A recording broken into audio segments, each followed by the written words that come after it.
நான் பதவி கிடைக்கிறதுக்காக அற்புதமான வழிபாடு நான் சொல்கிறேன். அதாவது 3 விதமான வழிபாடு. 1, அந்த சாமிக்கு கிரீடம் சாத்துறது, பரிவட்டம்னு சொல்லுவாங்க கிரீடம். அந்த கோயிலில் எப்படி அந்த முறை இருக்கோ அதை வாங்கி நீங்கள் சாத்துறது நம்பர் 1. அப்படி இல்லைன்னா தொடர்ந்து நீங்கள் 108 நாள் அல்லது அந்த காரியம் முடிகிற வரைக்கும் சுவாமிக்கு பூ வந்து அந்த தலையில் கிரீடத்தில் போடக்கூடிய பூ.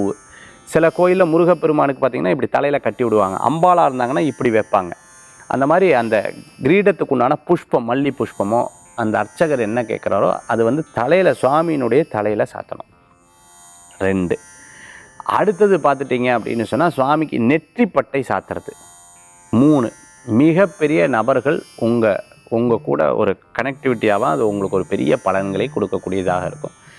நான் சொன்ன இந்த வழிபாடு உங்களுக்கு ஒரு பெரிய பயனுள்ளதாக இருக்கும். சப்போஸ் சார் நீங்கள் சொன்னீங்க கோயிலில் தான் இதெல்லாம் நடக்கும், நான் வீட்டில் இருந்தால் என்ன பண்ணுறது அப்படின்னா, வீட்டில் சுவாமி விக்கிரகமோ சுவாமி படமோ வச்சுருந்தீங்கன்னா அந்த சுவாமியினுடைய கிரீடத்துக்கு பூ சாத்துங்க. அதாவது மேலே பூ சாத்துட்டிங்கன்னா, டெய்லி அந்த கிரீடத்துக்கிட்ட பூ சாத்திங்கன்னா ரொம்பவுமே விசேஷம். சுவாமி விக்கிரகம் இருக்குன்னா அந்த விக்கிரகத்தில் பூ சாத்துறது ரொம்பவுமே அற்புதமான பலன்களை உங்களுக்கு கொடுக்கக்கூடியதாக இருக்கும். ஒருவேளை நான் சின்ன ஹாஸ்டலில் தான் இருக்கேன், ஒரு சின்ன படம் வச்சுருக்கேன், மேலே டெய்லி ஒரு பூ வந்து சாத்துங்க.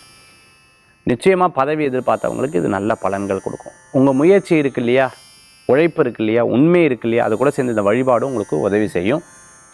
இது உங்களுக்கு ரொம்ப ஒரு பயனுள்ளதாக இருக்கும்.